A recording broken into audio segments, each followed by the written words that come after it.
Amateurs de frissons, bienvenue dans ce nouveau cocktail. Si vous êtes prêts, partons à la découverte de phénomènes étranges et d'histoires effrayantes.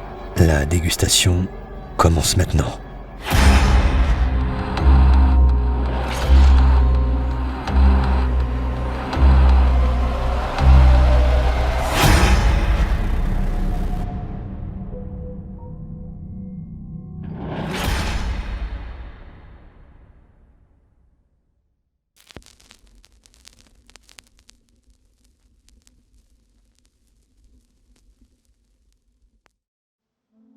Parfois, il suffit d'un rien pour instiller la peur en nous. Un bruit, un murmure dans une demeure censée être vide peut suffire à nous glacer le sang. Un homme du nom de Josh a commencé à observer des phénomènes similaires chez lui et a décidé de documenter l'étrange activité prenant place dans sa maison. Une maison qui, de toute évidence, semble abriter autre chose que son propriétaire actuel.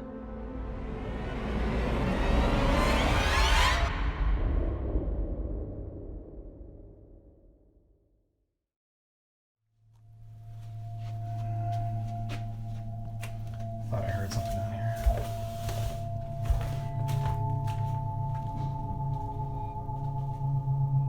Seems this way.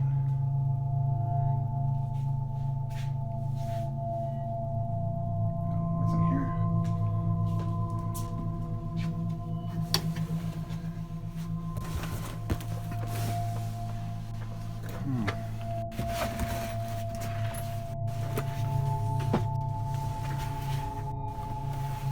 Strange.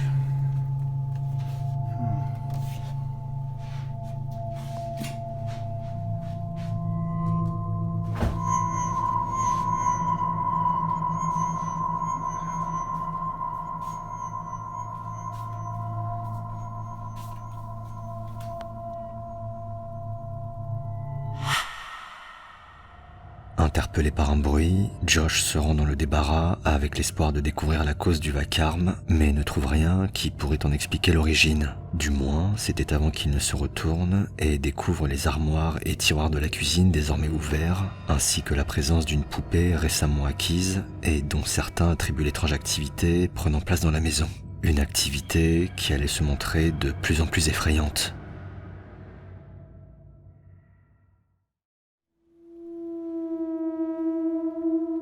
What is that?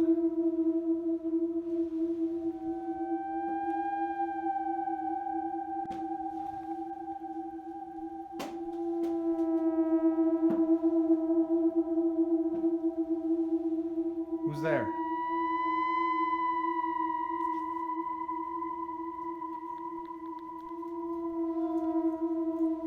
What the hell?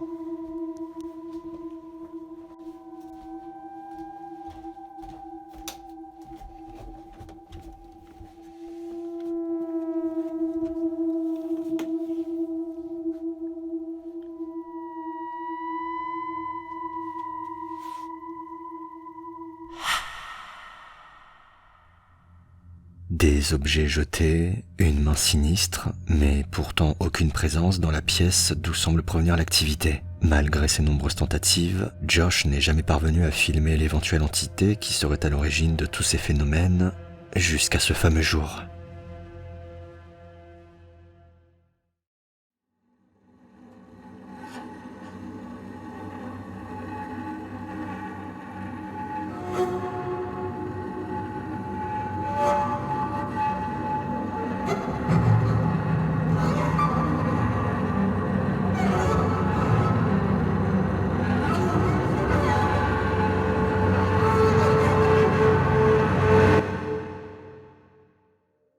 Cette silhouette immense traversant le couloir a de quoi donner des frissons et pourrait tout à fait avoir sa place dans un film d'horreur. Si l'ensemble des phénomènes observés paraît trop impressionnant pour ne pas suspecter une mise en scène, une chose est sûre, à la place de Josh, j'aurais déménagé depuis bien longtemps.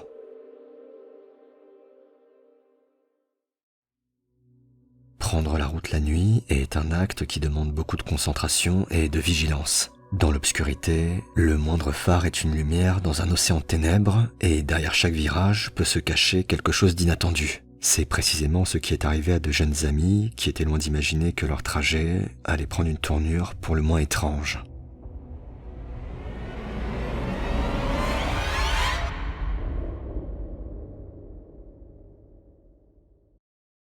Là, vous voyez 70 km/h. Attention, ma petite descente. Hop, on va accélérer un peu à virage là. Ça, oh, là, ça va. Ça, c'est du moteur, ça. 1,5 diesel. Et ça monte dans les tours, et ça monte, et ça monte. Un peu de son. Et on va faire. Eh, mec, c'est quoi ça? Quoi? Où? Quoi? Eh mec, c'est quoi ça? C'est quoi? Oh putain! Attends, fais demi-tour! Mais t'es malade ou quoi? Fais demi-tour! Fou ou quoi? Fais demi-tour! T'es fou! Eh! C'était une gonzesse! Non! Mais elle est psychopathe la meuf! Eh, c'est une psycho! Fais demi-tour, là tu peux faire demi-tour là! Non mais t'es malade! Eh, moi je fais pas demi-tour! Eh. Si, vas-y! Là tu peux faire là! Je peux faire demi-tour, fais demi-tour, vas-y, assure! Mais non mais t'es malade! Vas-y, c'est bon, mais ça se trouve c'est quelqu'un! Mais c'est. Eh, arrête, t'es pas qu'on se fasse violer! Vas-y, mais non! Eh. C'était une raka? Mais t'es fou! Non, ça se trouve c'est quelqu'un! Waouh! Attends, je filme, pas qu'on n'a pas rêvé que.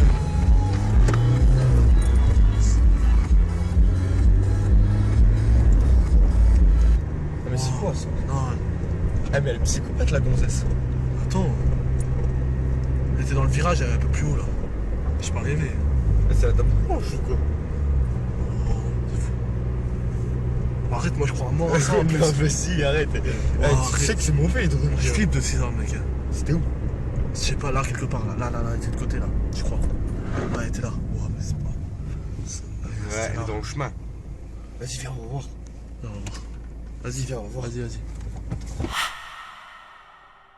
Si le comportement des jeunes n'est pas le plus exemplaire, ce qui nous intéresse est surtout cette étrange présence qu'ils ont croisée sur la route. Une présence vêtue de blanc et qui n'est pas sans rappeler la fameuse dame blanche connue pour se montrer parfois sur le bord de la route. Bien que troublés par cette apparition, les deux jeunes amis décideront de faire demi-tour pour retrouver la femme qui semble s'être dissipée. Véritable apparition paranormale ou simple canular, comme d'habitude, je vous laisse seul juge.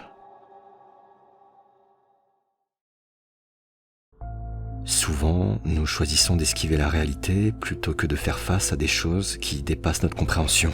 Nous préférons nous accrocher à des explications rationnelles, évitant ainsi d'affronter l'impensable. C'est sans doute ce qu'aurait voulu faire un père après avoir été témoin d'un événement glaçant à travers les images d'un babyphone.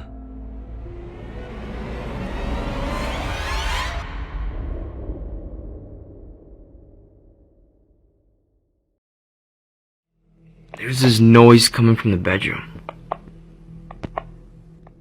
But my wife and my baby, they're not here. They're not in the bedroom. And this noise happens every day at this exact time.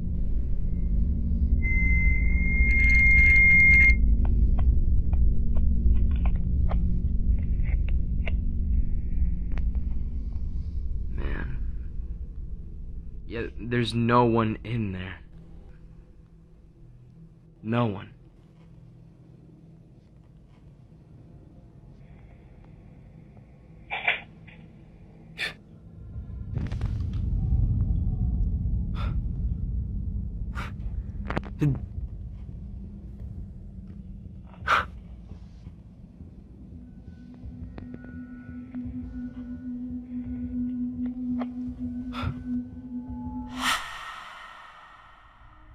Selon les propos du père, un son strident ressemblant à une sorte d'interférence retentirait chaque jour à la même heure. Un événement qui, s'il est déjà troublant en soi, est accompagné de l'ouverture soudaine de la porte, laissant l'homme sans voix. À la vue de ces images, plusieurs personnes ont supposé qu'un esprit serait à l'origine des interférences sonores, en faisant valoir le fait que les entités sont capables d'interférer avec certaines ondes. Si l'on peut toujours douter de l'authenticité de la séquence, la réaction du père reste tout à fait crédible. Et vous, comment auriez-vous réagi à sa place ?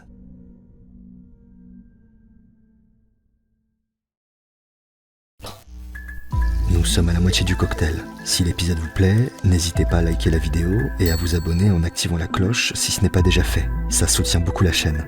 Merci d'avance et bonne fin d'épisode.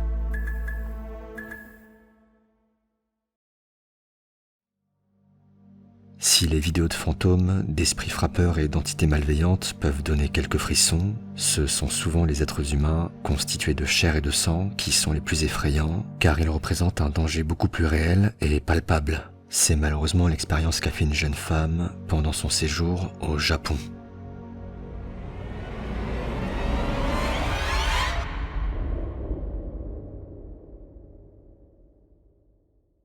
You want to know the freakiest thing about living in Japan? As a woman, you get stalked. I just woke up to something that I really hope no one else has to wake up to. My peephole was just pushed out of my door. So what I've done is I've put tissue in my peephole, and now I'm putting this magnet here. If this magnet moves, I know someone is actively trying to look into my apartment.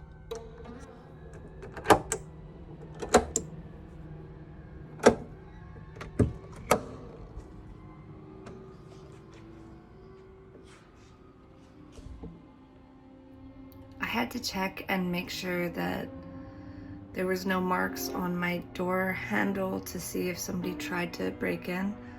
But the thing that's concerning me the most is the other half of this peephole isn't on the ground. So it might have fallen in the door, but I don't see how that would have happened. So maybe someone broke into my apartment.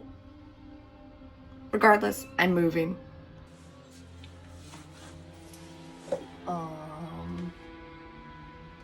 Clearly, somebody paid me a visit recently.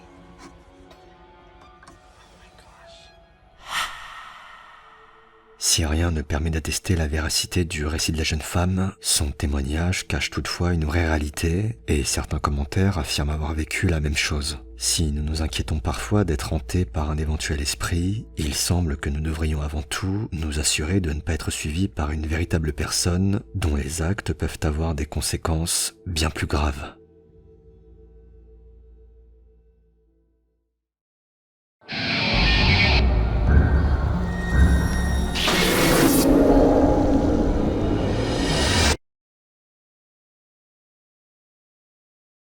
Do me a favor, go to Google Maps right now from wherever you are. Put in Gilson Cemetery, go on Street View, take a 360, and take a little stroll down the road. Just look.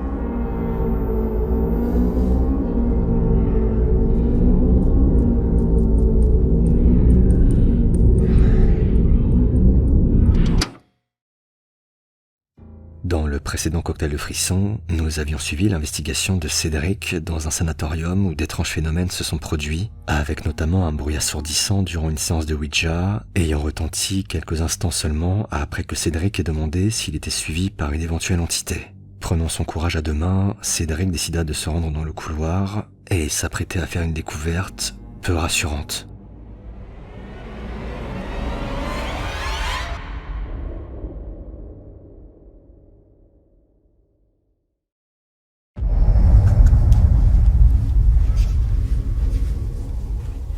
Je sais pas si vous le voyez. Putain, vous le voyez pas. Le seau. Le seau, il était pas là tout à l'heure. Et ce bruit, c'est clairement le seau, de toute façon, c'est sûr. Sûr. Un jeu de piles. Parce que j'en avais certaines qui étaient en fin de vie. Et les piles neuves sont mortes. Est-ce que c'est vous qui venez de faire ça? Vous pouvez le taper dedans, encore une fois? S'il vous plaît? Pourquoi vous ne le faites pas devant moi, visuellement, que je le vois? C'est effrayant. Vous me suivez?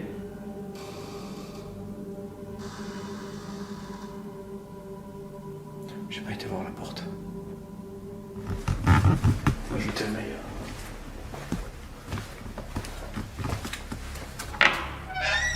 Oui, c'est ça, sûr.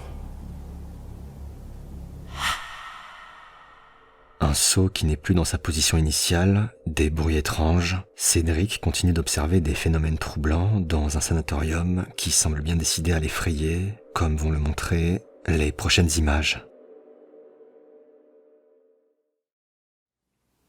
Si vous êtes une entité qui me suit, ou quelque chose qui me suit, peu importe ce que c'est, comment dire, ça me dérange pas. Mais que dans le cadre de ce genre d'expérience, voilà. Pas chez moi, pas dans ma vie de tous les jours. Et on va continuer, en fait, je vais continuer à aller dans le bâtiment, à essayer de vous interpeller. Et si vous pouvez vous montrer, ça serait bien.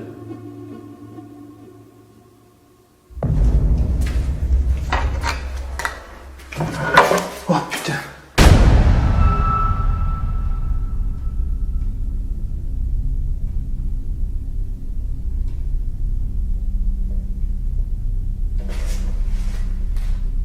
Alors, c'est vous ça?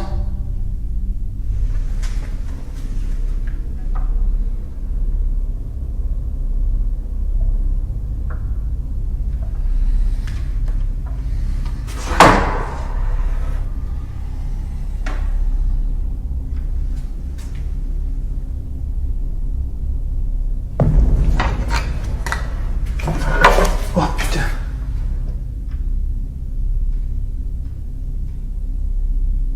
Il y a un tas de gravats qui l'a bloqué, mais elle est bloquée comme ça depuis, je sais pas moi, peut-être 4-5 heures que je suis là.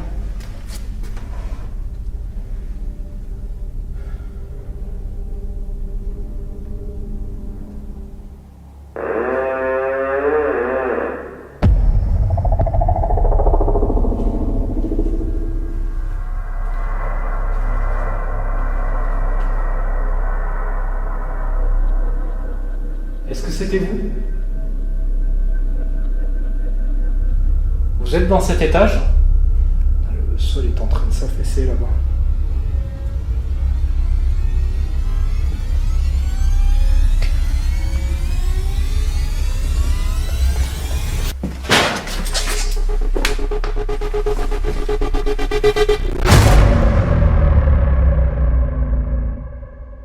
Si l'ouverture de la porte peut trouver une explication rationnelle, le timing reste particulièrement troublant et laisserait presque penser que quelque chose errerait autour de Cédric et s'amuserait à l'effrayer. Une hypothèse qui pourrait bien être vraie si l'on considère les phénomènes absolument saisissants qui vont se produire dans la dernière partie de cette enquête, que vous découvrirez dans le prochain cocktail de frissons et que vous pouvez dès à présent retrouver sur la chaîne de Cédric, dont le lien se trouve dans la description.